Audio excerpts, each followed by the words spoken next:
So hello mga kulichap, isang magandang gabi po sa ating lahat. Ayan, so 9 o'clock na po ng gabi at ngayon po ay pine-prepare ko na yung sasakyan natin for change oil.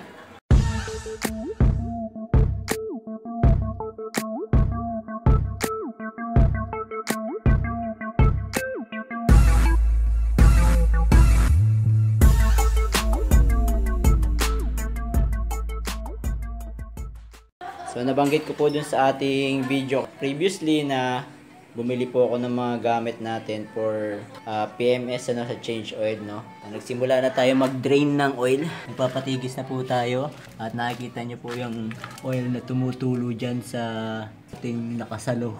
At syempre, hindi mawawala yung ating nakaugalian na gawin. Ayan, nakatukod po yung ating right side na gulong, rear, para yung ating sasakyan ay naka-incline going to the left. At kung mapapansin nyo naman, effective yung pagtulo ng ating oil going doon sa ating pangsahod, So habang nagpapatigis tayo ay magpapalit naman tayo ng brake fluid at saka ng ating clutch fluid, para hindi sayang yung oras. Gagawin natin, so gaya ng mga ginagawa natin dati, sa suction lang natin yung brake fluid, Yan, dito action lang natin gamit yung ating mahiwagang injection.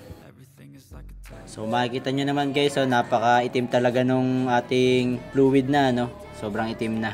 So titingnan natin yung kanyang lagayan. Ayan, medyo madumi. So gagawin natin, pupunasan natin yan para mawala yung mga dumi-dumi. Then paplashikan natin ng konti.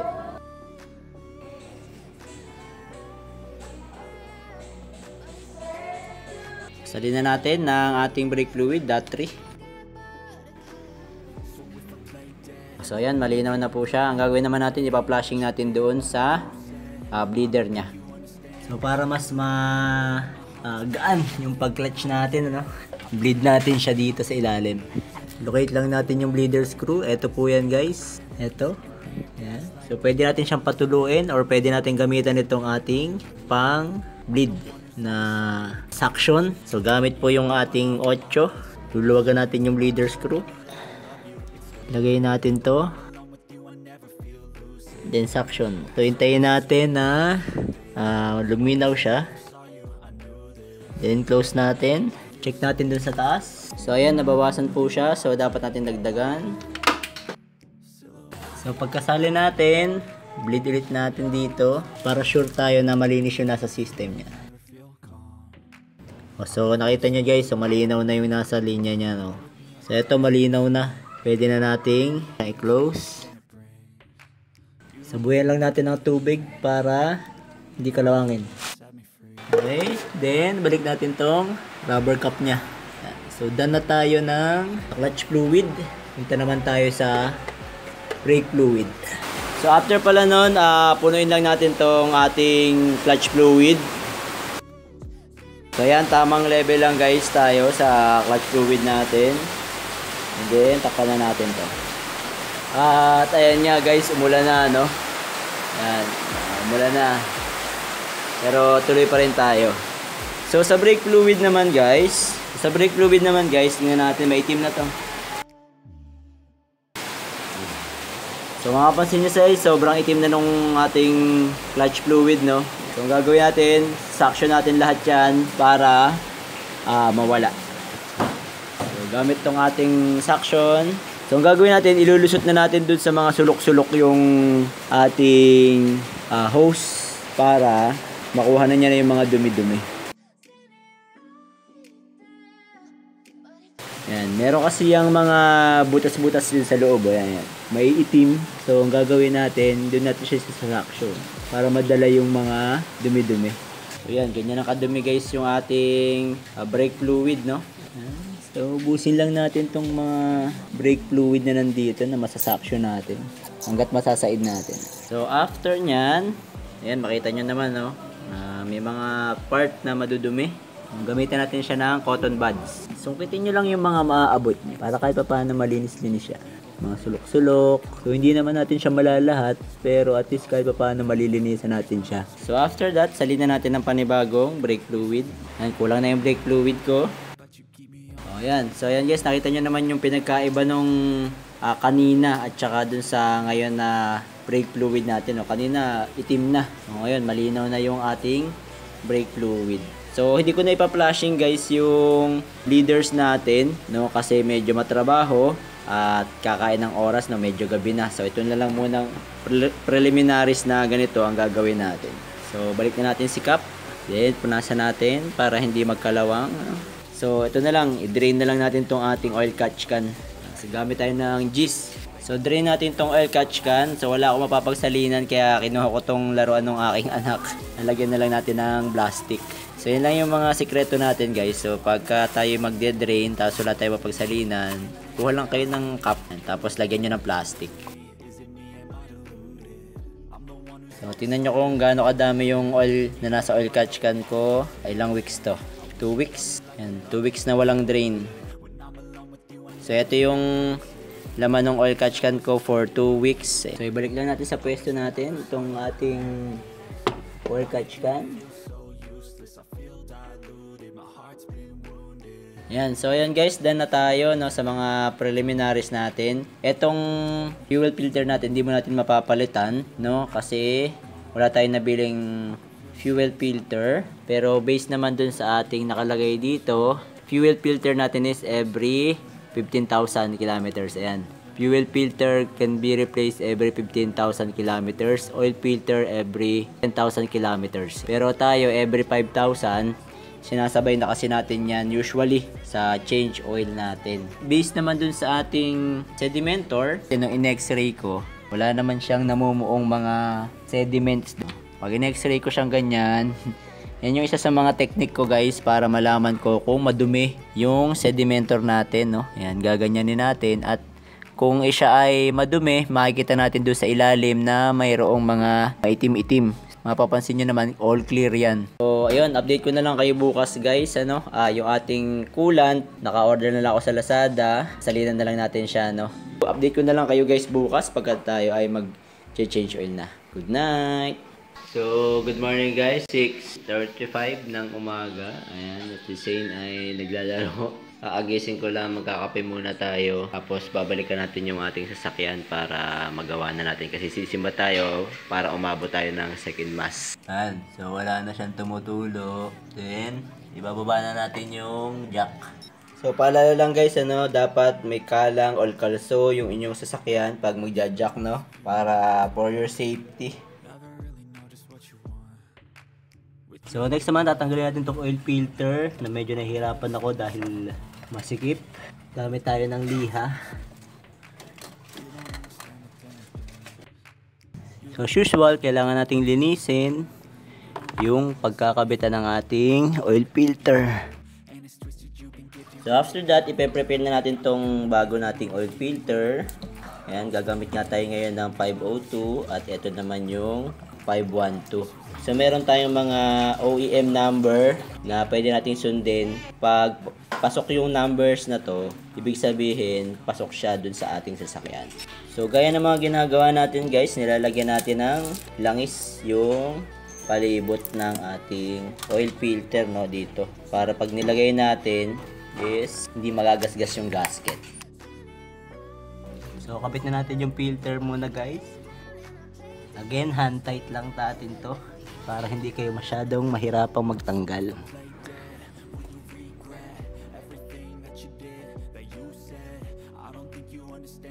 So maganda nito guys, mabugahan natin sana ng compressed air, no, yung filter natin para kahit paano matanggal-tanggal yung mga dumi. O kung makakabili kayo ng washable na filter, mas maganda kasi huhugasan nyo na lang, hindi na kayo magpapalit. So ayan, eto guys, huwag natin kalimutang punasan bago natin kabit yung drain plug.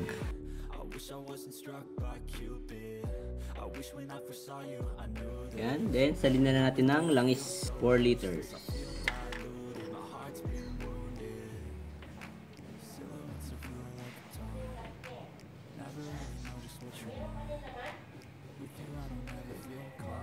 So sa mga magtatanong bakit 4 liters yung lagi kong sinasalin is para safe muna tayo, and then tsaka na lang tayo nagbabanto kung kailangan magbanto, ano. Depende nga kasi sa laki ng ating oil filter na ginagamit, yung maisasali natin na langis. So mas madali magsali ng ganito yung pa isa-isang litro kaysa dun sa isang malaking 4 liters, medyo mabigat kasi. Paalala lang, bago kayo magsali ng langis, make sure na nailagay nyo na yung oil filter ng maayos at yung drain plug, lalong-lalo na yung drain plug na ikabit nyo na ano. Ayan, so dito tayo magkakaalaman sa dipstick. So ayan na, malinaw. Pati natin.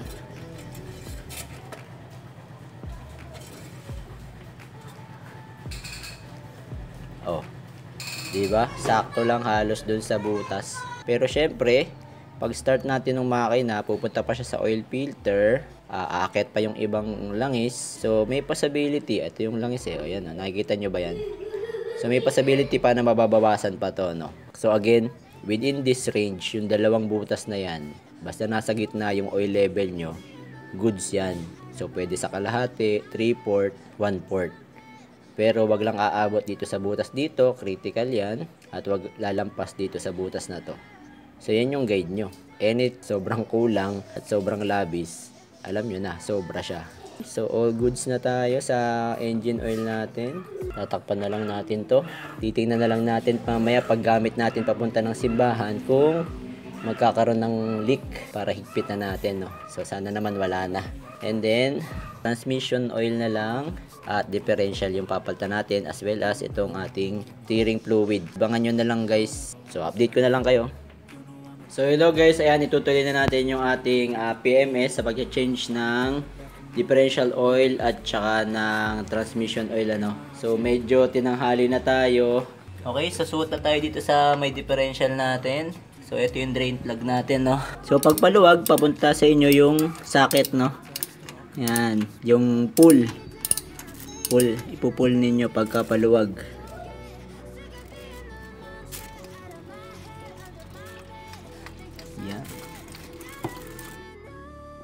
Yan, so patigisin lang natin guys para ma-drain siya ng mabuti. Then mamaya itataas natin yung left and right na part niya para matanggal totally yung langis, ma-drain totally. So habang nagdi-drain siya guys, papakita lang ako sa inyo, no? Yung ating drain plug, ayan, pag hinawakan nyo, meron na siyang, ayan, makikintab na particles, oh. Yan yung mga natatanggal na part sa kanya, ayan. Wear and tear ng ating differential. Okay, so napansin nyo, drip ulit yung langis, ano? Ayan, oh. Kasi meron pa siyang natitira doon sa loob. Alright, so habang nagpapatigis, niready ko lang itong gagamitin natin pang salin mamaya, ano? Yan, gumawa ako ng itong hose and then imbudo para madali tayo makapagsalin mamaya nung gear oil natin. So ayan guys, after natin mag-drain, ibalik na natin itong drain plug niya, no? Punasan muna natin to. Then balik natin si drain plug. So mamaya na pagka masikip na. Pillar bolt natin pala. So pagsasali natin yan, kailangan na makatulo lang siya dito sa pinaka opening.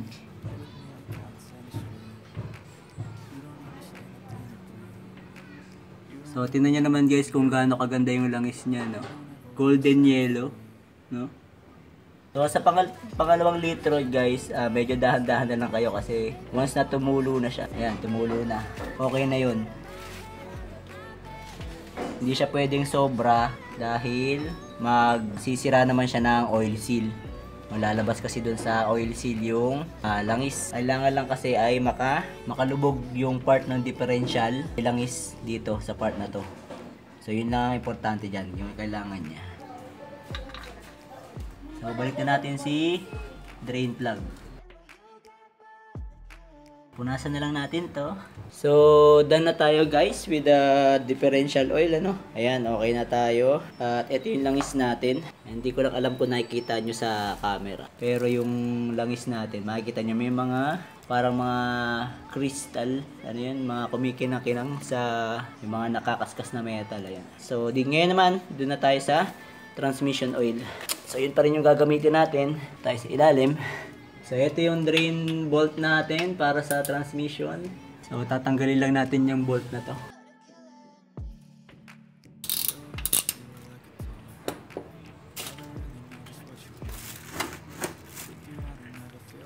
Golden pa na naman pero medyo may timitim na siya. So patigisin lang muna natin hanggang wala yung tulo. So habang dinidrain natin, and papakita ko lang din sa guys ulit ano.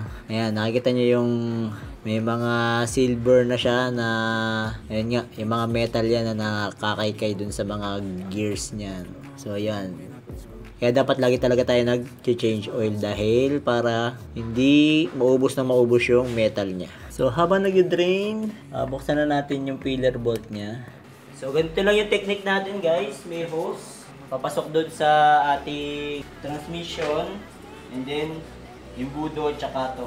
Halin lang natin. So yung pangalawang litro, titignan nyo na doon sa may engine or sa may transmission natin kung aapaw na ba siya. So once na umapaw, okay na siya no kasi yun lang naman ang indication natin na okay na yung level ng transmission oil natin.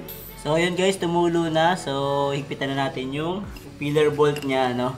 So wag niyo sosobrahan yung oil kasi may tendency na tumagas yan, maglilik. So ayan guys, nakapagpalit na rin tayo ng transmission oil natin at yung steering fluid na lang yung ating hindi pa napapalitan. So update ko na lang kayo guys dun sa susunod pa nating gagawin para sa sasakyan natin. So yun, ang pinakahuli naman natin guys is itong steering fluid natin, papalitan natin no. So ito na yung pinakalas na gagawin natin for this PMS. So ang gagawin lang natin, isa-suction muna natin yung laman. So dahil wala tayong lagayan na container pa ngayon, ay dito muna natin ilalagay sa plastic yung makukuha natin dun sa ating steering reservoir. Yan, so gagamit tayo ng tabo para dun sa paglilipatan. So alisin muna natin itong strainer. So bunutin na rin natin itong strainer. Yan. So pag halos wala na yung laman, yung ating reservoir, pwede nyo hugasan yan or kung gusto nyo naman na ilibit alone na lang na ganito, so ibabalik na lang natin itong strainer. Ito namang strainer, pwede nyo naman punasan na lang ano, punasan o kaya kung gusto nyo rin naman na linisan, sabunin nyo para matanggal yung mga dumi-dumi niya. Ayan. Tapos babalik lang natin siya dito sa lagayan natin. So once nakabalik niya sa lagayan, tatanggalin natin yung maliit na hose. So yan, tatanggalin natin yung maliit na hose. Ayan, alisin natin. Then maghanda kayo ng ganito, hose na pinutol then nakasarado, pang plug dito sa ating return hose inlet. Yan. So isasalpak natin tong hose yan para hindi tumapon yung fluid na isasalin natin. And then itong hose naman na to, maghanap kayo ng pangsahod. So pwestuhan nyo lang na maganda para hindi siya malaglag. So ganyan yung magiging itsura niya guys. Yung maliit na hose nakasalo doon sa ating lagayan ng ATF. So make sure lang na hindi siya matatanggal mamaya kasi start natin yung makina, dapat secured yan. So pag na-secured nyo na yun, sasalin na natin ng ATF to. Yan, salin na natin yung reservoir. So pag nasalin na natin siya, i-start natin si engine. Start natin si engine ng mga 1 to 2 seconds. Tumapon. So yun, nagtapunan yung ATF natin guys kasi hindi nakasecured yung ating bote. So ayun, nagtapunan yung mga ATF. Di bale, linisin na lang natin siya, degreaser natin. Yan ang problema pagka hindi nakasecured yung ating lagayan. Dapat talaga secured. Ayan. Pwestuhan nyo na lang kung saan magandang pwesto nung ating hose at saka tong ating lagayan. Yan, siguro di na matatanggal yan. So mapapansin nyo, bumawas yung ating ATF, dadagdagan ulit natin siya.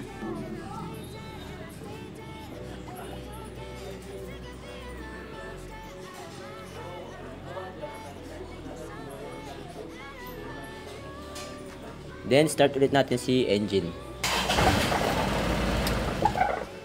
So ganun lang kabilis. Okay, so hindi na siya natanggal. Dapat pala doon ko na lang agad nilagay kanina, no?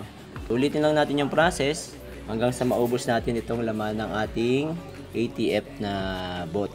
So, ito naman yung medyo crucial na step, no? Kasi dapat mabilis yung inyong kamay sa pagtanggal nung plug natin na hose at pagbalik nitong hose na to. So, dapat mabilis kayo dyan para hindi tumapon yung mga ATF. So, sana makuha na natin ng video. Mabilis na mabilis.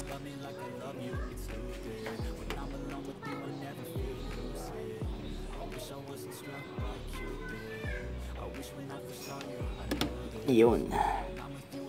O, kita nyo guys, ganun lang kabilis. Kailangan. Yan, then balik natin sa place and then i-clip natin. Yan, pag nasa place na siya, i-clip lang natin siya ng maayos para hindi siya mag-leak.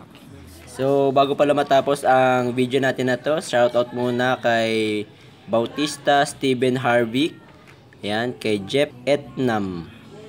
Kay Jake. Ayan, sabi nila pa shoutout daw po kay Sir Davin Escorial, kay Sir Alex Aragon, Secret Box TV, and Sir Rocky. Ayan, so shoutout po sa inyo at maraming salamat po sa pagtutok nyo sa Kulit Shop. So, top up lang natin ng konti kasi may natapon kanina. Then, balik natin si strainer, yung rubber, yung takip natin. So, pupunasan na lang natin yung mga parts na dumihan kanina. Yan, medyo madami-dami. Ayan, kumalat din yung ATF. So, linisan ko na lang guys. Yun na yung final step natin para sa PMS natin dito sa sasakyan natin. Sana po ay may natutunan kayo na sa pag-DIY natin, ano? Alright, so siguro po ay hanggang dito na lamang po ang ating video at sana po may nabag na naman ako kapakipakinabang sa araw na ito. At sa mga hindi pa po nakasubscribe, subscribe lang tayo sa Kulit Shop, ang shop na makulit pero walang physical shop. See you in my next videos. Bye bye!